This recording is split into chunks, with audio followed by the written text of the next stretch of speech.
our town, wrestling was more than just a sport. It was the heartbeat of the community, especially on Friday nights. The old gymnasium, with its peeling paint and creaky floorboards, was transformed into a battleground where heroes were made. My brother Rick and I, known as the Graverson Brothers, were the reigning tag team champions. To the people of our small town, we weren't just athletes, we were legends, larger than life, a beacon of hope in an otherwise forgotten place. On this particular Friday night, the atmosphere was electric. Kids clustered near the ring, their faces painted with our team colors, blue and silver, their eyes wide with anticipation. Their parents stood further back, some clutching homemade signs, others just beers, all shouting and cheering as they temporarily shelved the weight of their daily struggles. As the sun set, painting the sky in shades of orange and purple, the gym filled to the brim. Rick and I always had a pre-match ritual. We'd slap each other's shoulders, exchange a knowing look that said, "We've got this," and then we'd step into the ring to our theme song, which blared over the old speakers, crackling with static, but loud enough to stir up a frenzy. Tonight's match was particularly important. Not only were we defending our titles, but we were up against the Dawson brothers, newcomers who had quickly risen through the ranks with their aggressive tactics and sheer determination. The match was intense from the start. Rick and I worked seamlessly, tagging in and out, using our signature moves, the Graverson grapple and the double dropkick, which never failed to draw roars from the crowd. As the final bell rang, signaling our victory, the crowd erupted. We had done it again, successfully defending our titles.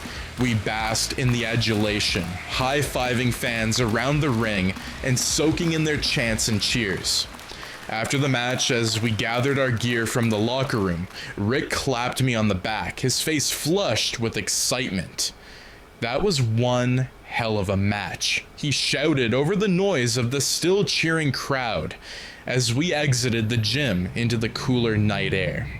We threw our gear into the back of my beat-up pickup truck, the tag team belts tossed carelessly onto the dashboard, glinting under the streetlights. With Rick at the wheel, we started our drive home, the adrenaline slowly ebbing from our veins. The roads were nearly empty, the only light coming from the moon and the occasional flickering street lamp. We were just a few miles outside of town, where the road skirted the edge of dense woods, when a sudden chill swept through the cab of the truck. It was an unnatural cold, seeping into my bones, making me shiver despite the sweat still drying on my skin. Rick's laughter faded as he peered ahead, squinting through the darkness.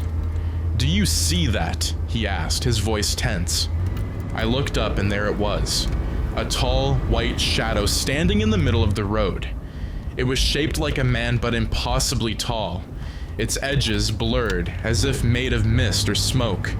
Rick swerved, trying to avoid it, but it was too late.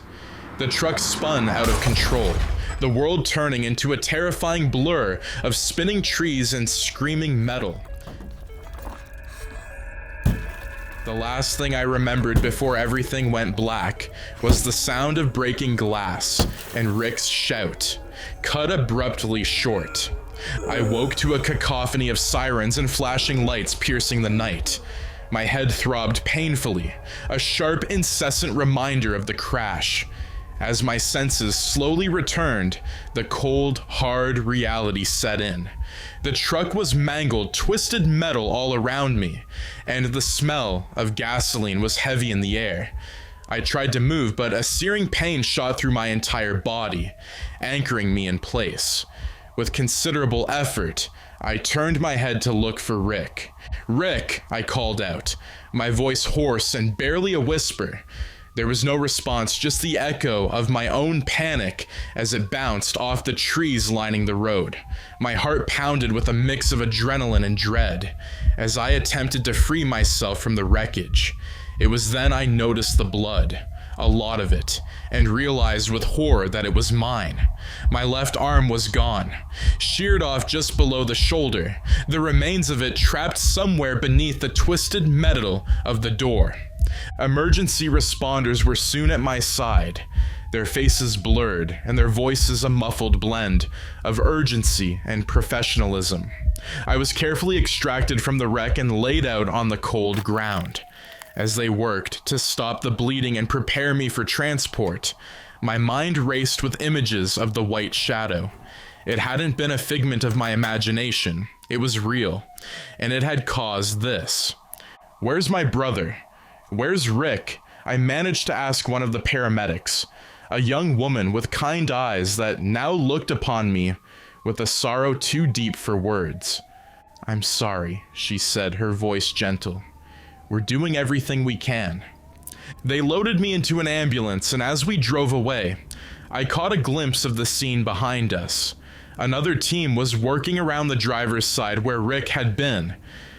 The way they moved, the urgency gone, replaced by a somber, methodical pace, told me everything I needed to know before the words were even spoken.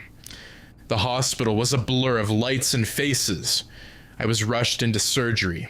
The pain, a constant companion that ebbed and flowed in waves. When I finally awoke, it was to the sterile white of a hospital room.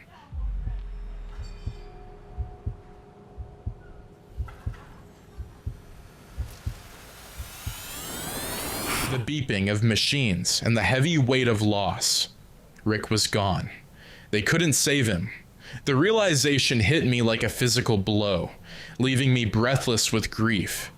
The news of the accident spread through the town like wildfire. "Tragedy strikes local heroes," the headlines read, each word a stark reminder of how quickly glory could be overshadowed by despair. Visitors came and went, friends, fans, family, all offering their condolences, their words a well-meaning murmur against the backdrop of my agony. Weeks passed in a haze of physical therapy and mourning. The gym closed down shortly after the accident.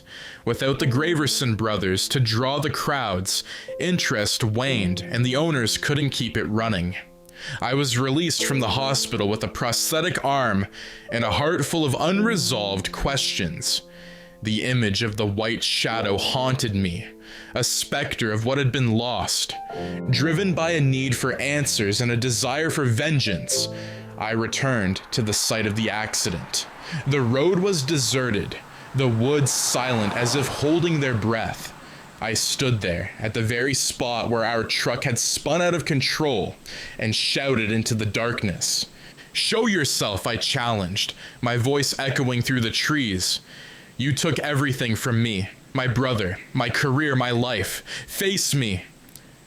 The night air stirred, and the bushes rustled ominously. A path opened before me, an invitation or perhaps a challenge. With nothing left to lose, I took a deep breath and walked into the woods, following the path that had been laid out for me, determined to confront whatever darkness awaited. The moon hung low in the sky, casting a pale light that barely penetrated the thick canopy above.